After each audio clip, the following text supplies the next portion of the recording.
ओम शांति। आज 29 अगस्त 2024 की साकार मुरली। बाबा ने कहा, मीठे बच्चे, तुम यहाँ पढ़ाई पढ़ने के लिए आए हो। तुम्हें आंखें बंद करने की दरकार नहीं। पढ़ाई आंख खोलकर पढ़ी जाती है। प्रश्न पूछा बाबा ने, भक्ति मार्ग में कौन सी आदत भक्तों में होती है जो अब तुम बच्चों में नहीं होनी चाहिए? उत्तर में कहा, भक्ति में किसी भी देवता की मूर्ति के आगे जाकर कुछ न कुछ मांगते रहते हैं। उन्हों में मांगने की ही आदत पड़ जाती है। लक्ष्मी के आगे जाएंगे तो धन मांगेंगे, लेकिन मिलता कुछ नहीं। अब तुम बच्चों में यह आदत नहीं। तुम तो बाप के वर्षे के अधिकारी हो। तुम सच्चे विचित्र बाप को देखते रहो। इनमें ही तुम्हारी सच्ची कमाई है। ओम शांति। रूहानी बाप बैठ रूहानी बच्चों को समझाते हैं। यह पाठशाला है, परंतु यहाँ कोई चित्र अर्थात देहधारी को नहीं देखना है। यहाँ देखते भी बुद्धि उस तरफ जानी चाहिए जिसको कोई चित्र नहीं है। स्कूल में बच्चों को अटेंशन हमेशा टीचर में रहता है, क्योंकि वह पढ़ाते हैं तो ज़रूर उनको सुनना है, फिर रिस्पॉन्ड करना है। टीचर प्रश्न पूछेगा तो इशारा करेंगे ना। मैं बताता हूँ, यहाँ यह है विचित्र स्कूल, क्योंकि विचित्र पढ़ाई है। जिसका कोई चित्र नहीं है तो पढ़ाई में आंखें खोल कर बैठना चाहिए ना। स्कूल में टीचर के सामने कभी आंख बंद करके बैठते हैं क्या? भक्ति मार्ग में हिरे हुए हैं, आंखें बंद कर माला जपना आदि। साधु लोग भी आंखें बंद करके बैठते हैं। वह तो स्त्री को देखते भी नहीं हैं कि कहाँ मन चलायमान न हो जाए। परंतु आजकल जमाना है तमो प्रधान। बाप तुम बच्चों को समझाते हैं। यहाँ तुम भल देखते हो शरीर को, परंतु बुद्धि उस विचित्र को याद करने में रहती है। ऐसा कोई साधु संत नहीं होगा जो शरीर को देखते याद उस विचित्र को करे। तुम जानते हो, इस रथ में वह बाबा हमको पढ़ाते हैं। वह बोलते हैं, करती तो सब कुछ आत्मा ही है, शरीर तो कुछ भी नहीं करता। आत्मा सुनती है रूहानी ज्ञान व जिस्मानी ज्ञान, सुनती सुनाती आत्मा ही है। आत्मा जिस्मानी टीचर बनती है, शरीर द्वारा जिस्मानी पढ़ाई पढ़ते हैं, वह भी आत्मा ही पढ़ती है। संस्कार अच्छे व बुरे आत्मा ही धारण करती है। शरीर तो राख हो जाता है, यह भी कोई मनुष्य नहीं जानते। उन्हों को देह अभिमान रहता है, मैं फलाना हूँ, मैं प्राइम मिनिस्टर हूँ। ऐसे नहीं कहेंगे कि हम आत्मा ने यह प्राइम मिनिस्टर का शरीर लिया है। यह भी तुम समझते हो, सब कुछ आत्मा ही करती है। आत्मा अविनाशी है, शरीर सिर्फ यहाँ पाठ बजाने के लिए मिला है। इसमें अगर आत्मा न होती तो शरीर कुछ कर न सके। आत्मा शरीर से निकल जाती है तो जैसे लोथ पड़ा रहता है। आत्मा को इन आँखों से देख नहीं सकते, वह तो सूक्ष्म है ना। तो बाप कहते हैं, बुद्धि से बाप को याद करो। तुमको भी बुद्धि में है, हमको शिव बाबा पढ़ाते हैं। इन द्वारा यह भी सूक्ष्म समझने की बातें हैं। कई तो अच्छी रीति समझते हैं, कई तो जरा भी नहीं समझते हैं। है भी सिर्फ यह बात, अर्थ माना भगवान बाबा। सिर्फ भगवान व ईश्वर कहने से वह बाप का संबंध नहीं रहता है। इस समय सब पत्थर बुद्धि हैं, क्योंकि रचयिता बाप और रचना के आदि मध्य अंत को नहीं जानते हैं।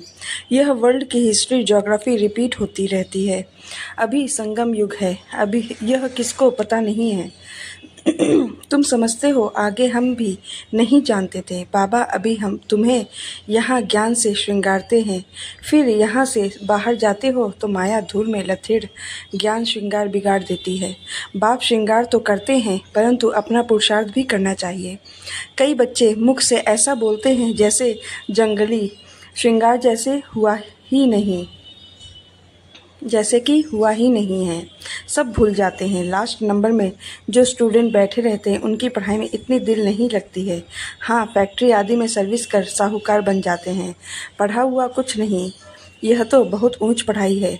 पढ़ाई बिगड़ तो भविष्य पद मिल नहीं सकता। यहाँ तुमको फैक्ट्री आदि में बैठकर कोई काम नहीं करना है जिससे धनवान बनना है। यह तो सब कुछ खलास होना है, साथ में चलेगी सिर्फ अविनाशी कमाई। तुमको मालूम है, मनुष्य मरते हैं तो खाली हाथ जाते हैं, साथ में कुछ भी ले नहीं जाएंगे। तुम्हारे हाथ भरतू जाएंगे, इसको कहा जाता है सच्ची कमाई। यह सच्ची कमाई तुम्हारी होती है 21 जन्मों के लिए। बेहद का बाप ही सच्ची कमाई कराते हैं। तुम बच्चे देखते हो इस चित्र को, परंतु याद करते हो विचित्र बाप को, क्योंकि तुम भी आत्मा हो तो आत्मा अपने बाप को ही देखती है उनसे पढ़ती है। आत्मा को और परमात्मा को तुम देखते नहीं हो, परंतु बुद्धि से जानते हो हम आत्मा अविनाशी हैं, यह शरीर विनाशी है। यह बाप भी भल सामने तुम बच्चों को देखते हैं, परंतु बुद्धि में है कि आत्माओं को समझाते हैं। अभी बाप तुम बच्चों को जो सिखलाते हैं वह सच ही सच है, इसमें झूठ की रत्ती नहीं। तुम सचखंड के मालिक बनते हो, यह है झूठखंड। झूठखंड है कलयुग, सचखंड है सतयुग। रात दिन का फर्क है। सतयुग में दुख की बात नहीं होती, नाम ही है सुखधाम। उस सुखधाम का मालिक तो बेहद का बाप ही बनाएंगे, उनका कोई चित्र नहीं। और सबके चित्र हैं, उनकी आत्मा का नाम फिरता है क्या? उनका नाम ही है शिव, और सबको आत्मा ही आत्मा कहते। बाकी शरीर का नाम पड़ता है। शिवलिंग है निराकार, ज्ञान का सागर, शांति का सागर। यह शिव की महिमा है। वह बाप भी है, तो बाप से जरूर वर्षा मिलना है। रचना को रचना से वर्षा नहीं मिलता, वर्षा रचयिता देंगे अपने बच्चों को। अपने बच्चे होते भाई के बच्चे को वर्षा देंगे क्या? यह भी बेहद का बाप अपने बेहद के बच्चों को वर्षा देते हैं।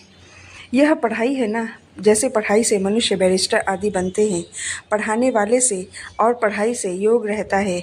यह तो पढ़ाने वाला है विचित्र। तुम भी आत्माएं विचित्र हो। बाप कहते हैं मैं आत्माओं को पढ़ाता हूँ, तुम भी समझो हमको बाप पढ़ाते हैं। एक ही बार बाप आकर पढ़ाते हैं। पढ़ती तो आत्मा है ना, दुख सुख आत्मा भोगती है, परंतु शरीर द्वारा आत्मा निकल जाए तो फिर भल शरीर को कितना भी मारो, जैसे मिट्टी को मारते हो। तो बाप बार बार समझाते हैं अपने को आत्मा समझ, बाप को याद करो। यह तो बाबा जानते हैं, नंबरवार धारणा करते हैं।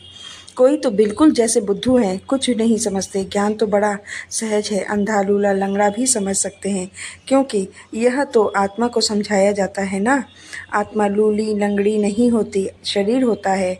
बाप कितना अच्छी रीति बैठ समझाते, परंतु भक्ति मार्ग की आदतें आँख बंद करके बैठने की पड़ी हुई है, तो यहाँ भी आंखें बंद कर बैठते हैं जैसे मतवाले। बाप कहते हैं आंखें बंद ना करो, सामने देखते हुए भी बुद्धि से बाप को याद करो, तब ही विक्रम विनाश होंगे। कितना सहज है। फिर भी कहते बाबा हम याद नहीं कर सकते हैं। अरे लौकिक बाप जिससे हद का वर्षा मिलता है, उनको तो मरने तक भी याद करते। यह तो सब आत्माओं का बेहद का बाप है, उनको तुम याद नहीं कर सकते हो। जिस बाप को बुलाते भी हैं ओ गॉड फादर गाइड मी, वास्तव में यह कहना भी रॉन्ग है। बाप सिर्फ एक का तो गाइड नहीं है, वह तो बेहद का गाइड है। एक को थोड़े ही लिबरेट करेंगे। बाप कहते हैं मैं सबकी आकर सदगति करता हूँ, मैं आया ही हूँ सबको शांतिधाम भेज देने। यहाँ मांगने की दरकार नहीं। बेहद का बाप है ना, वह तो हद में आकर मी करते रहते हैं। हे परमात्मा मुझे सुख दो, दुख मिटाओ, हम पापी नीच हैं, आप रहम करो। बाप कहते हैं मैं बेहद की पुरानी सृष्टि को नया बनाने आया हूँ। नई सृष्टि में देवता रहते हैं, मैं हर 5000 वर्ष बाद आता हूँ, जबकि तुम पूरे पतित बन जाते हो। यह है ही आसुरी संप्रदाय। सदगुरु तो एक ही है, सच बोलने वाला, वही बाप भी है, टीचर भी है, सदगुरु भी है। बाप कहते हैं यह माताएं ही स्वर्ग का द्वार खोलने वाली हैं। लिखा हुआ भी है गेट वे टू हेवन, परंतु यह भी मनुष्य समझ थोड़े ही सकते हैं। नर्क में पड़े हैं ना, तब तो बुलाते हैं। अब बाबा तुमको स्वर्ग में जाने का रास्ता बताते हैं। बाप कहते हैं मैं आता ही हूँ पतितों को पावन बनाने और वापस ले जाने। अब अपने को आत्मा समझ, बाप को याद करो तो तुम्हारे पाप कट जाएंगे। सबको एक ही बात सुनाओ कि बाप कहते हैं माया जीत जगत जीत बनो। मैं तुम सबको जगत का मालिक बनाने का रास्ता बताता हूँ। फिर लक्ष्मी की दीपमाला पर पूजा करते हैं, उनसे धन मांगते हैं। ऐसे नहीं कहते हेल्थ अच्छी करो, आयु बड़ी करो। तुम तो बाप से वर्षा लेते हो, आयु कितनी बड़ी हो जाती है। अभी हेल्थ वेल्थ हैप्पीनेस सब दे देते हैं। वह तो लक्ष्मी से सिर्फ ठिकरियाँ मांगते हैं, वह भी मिलती थोड़ी ही है। यह एक आदत पड़ गई है। देवताओं के आगे जाएंगे भीख मांगने। यहाँ तो तुमको बाप से कुछ भी मांगना नहीं है, तुमको तो बाप कहते हैं। मामेकम याद करने से मालिक बन जाएंगे और सृष्टि चक्र को जानने से चक्रवर्ती राजा बन जाएंगे। दैवी गुण भी धारण करने हैं, इसमें कुछ बोलने की दरकार नहीं रहती। जबकि बाप से स्वर्ग का वर्षा मिलता है, अभी तुम इनकी पूजा करेंगे क्या? तुम जानते हो हम खुद ही यह बनते हैं, फिर इन 5 तत्वों की क्या पूजा करेंगे? हमको विश्व की बादशाही मिलती है तो यह क्या करेंगे? अभी तुम मंदिर आदि में नहीं जाएंगे। बाप कहते हैं यह सब भक्ति मार्ग की सामग्री है। ज्ञान में तो है एक अक्षर मामेकम याद करो, बस याद से तुम्हारे पाप कट जाएंगे, सतोप्रधान बन जाएंगे। तुम ही सर्वगुण संपन्न थे, फिर बनना पड़े यह भी समझते नहीं। पत्थर बुद्धियों से बाप को कितना माथा मारना पड़ता है, यह निश्चय होना चाहिए। यह बातें कोई भी साधु संत आदि बता ना सके सिवाय एक बाप के। यह कोई ईश्वर थोड़े ही है, यह तो बहुत जन्मों के अंत में है। मैं प्रवेश ही उनमें करता हूँ जिसने पूरे 84 जन्म लिए हैं। गावड़े का छोरा था, फिर श्याम सुंदर बनते हैं। यह तो पूरा गावड़े का छोरा था, फिर जब कुछ साधारण बना तो बाबा ने प्रवेश किया। क्योंकि इतनी भट्टी बननी थी, इन्हों को खिलाएंगे कौन, तो जरूर साधारण भी चाहिए ना। यह सब समझने की बातें हैं। बाप खुद कहते हैं मैं इनके बहुत जन्मों के अंत में प्रवेश करता हूँ। जो सबसे पतित बना है, फिर पावन भी वही बनेंगे। 84 जन्म इसने लिए हैं। तत्वम एक तो नहीं, बहुत है ना। सूर्यवंशी चंद्रवंशी बनने वाले ही यहाँ आते हैं, नंबरवार पुरुषार्थ अनुसार। बाकी ठहर नहीं सकेंगे। देरी से आने वाले ज्ञान भी थोड़ा सुनेंगे, फिर देरी से ही आएंगे। अच्छा, मीठे मीठे से खिलते बच्चों प्रति माता पिता बाप दादा का याद प्यार और गुड मॉर्निंग। रूहानी बाप की रूहानी बच्चों को नमस्ते।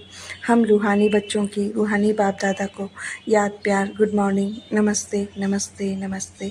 शुक्रिया बाबा। धारणा के लिए मुख्य सार। 1, बाप जो ज्ञान श्रृंगार करते हैं उसे कायम रखने का पुरुषार्थ करना है। माया की धूल में ज्ञान श्रृंगार बिगाड़ना नहीं है। पढ़ाई अच्छी रीति पढ़कर अविनाशी कमाई करनी है। 2, इस चित्र अर्थात देहधारी को सामने देखते हुए बुद्धि से विचित्र बाप को याद करना है। आंखें बंद कर बैठने की आदत नहीं डालनी है। बेहद के बाप से कुछ भी मांगना नहीं है। बाबा ने वरदान दिया, समय के महत्व को जान, फास्ट सो फर्स्ट आने वाले तीव्र गति के पुरुषार्थी भव। अव्यक्त पार्ट में आई हुई आत्माओं को last so fast so first आने का वरदान प्राप्त है। तो समय के महत्व को जान मिले हुए वरदान को स्वरूप में लाओ। यह अव्यक्त पालना सहज ही शक्तिशाली बनाने वाली है। इसलिए जितना आगे बढ़ना चाहो बढ़ सकते हो। बाप और निमित्त आत्माओं की सर्व के प्रति सदा आगे उड़ने की दुआएं होने के कारण तीव्र गति के पुरुषार्थ का भाग्य सहज मिला हुआ है। स्लोगन में कहा बाबा ने, निराकार सो साकार के महामंत्र की स्मृति से निरंतर योगी बनो। ओम शांति।